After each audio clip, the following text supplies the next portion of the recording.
Hey squaddies, welcome to Thriving with the Sussexes. My name is Deanna and I'm here to report on all things Sussex. Don't forget to like, comment, share, and subscribe. Now let's get on with it. Hey squaddies, I just wanted to do a short podcast dedication video to King Harry.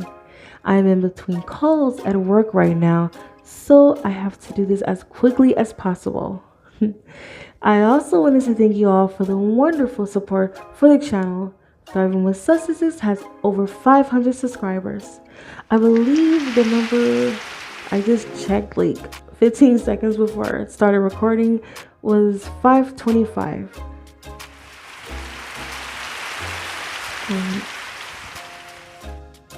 I really enjoy chatting with you all, and some of you guys are really funny. What I also find funny are these trolls. Oh my goodness. I've been blocking them left and right. I mean, I can't believe how many of them waste their time. But I did encourage them to comment, but I also warned them that the comment's going to be deleted. Well, I guess they're called derangers for a reason, right? Okay, let's get to this very short podcast.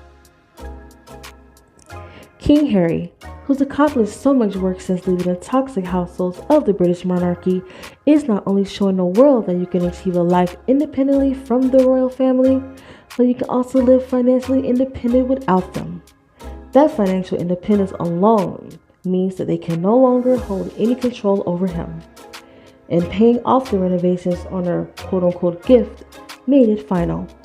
And it also shut up a lot of hypocrites. Haters. Well, they're one and the same.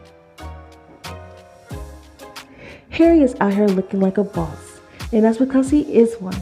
He's making king moves that his brother and father could only imagine. They haven't even earned it like Harry has, or seem to have any idea what it's like to actually put in the work. The days of paying the tabloids to lie to make them look good are actually getting numbered every day. Nobody is checking for entitled and outdated royals just because they lucked out in a gene pool lottery. And I'm definitely not talking about in the looks department. I'm talking about relevance, and the British royal family is out here looking crazy with their shenanigans. Prince Harry was born into a wealthy and powerful family that was built up off genocide and thievery. He's aware of his family's violent past to get to where they are at today. He's even called out his family on several occasions over the years, and in my book, I've always respected him for that. After his grandmother, he comes out on top as the most popular royal in that family, until recently, where most polls and articles show him or his wife Princess Meghan at the top. And that's because he has the ability to relate to the everyday person to a certain extent. He's always game when asked to show up in countries his relatives find too black or too dirty for them to set foot on. King Harry always took this as an opportunity to leave the one place he couldn't stand growing up. But it's as if they saw Harry but didn't. Just this shell of a person who so happened to be of royal blood, be this obeying, dutiful dog who will fetch for any scraps they throw at him. In this case, it's the Commonwealth countries of color. These visits were to keep these people in their place, in my opinion. Toss a few crumbs so they won't come nagging to us about not visiting. Those peasants. At least that's how I see it. Keeping power by doing the bare minimum in a continuous cycle, similar to how they wanted Harry to live by. Continuing the toxic cycle that every spare is destined to live by. But as soon as Harry saw his worth after finding his soulmate who saw that worth in him, it was time to break it.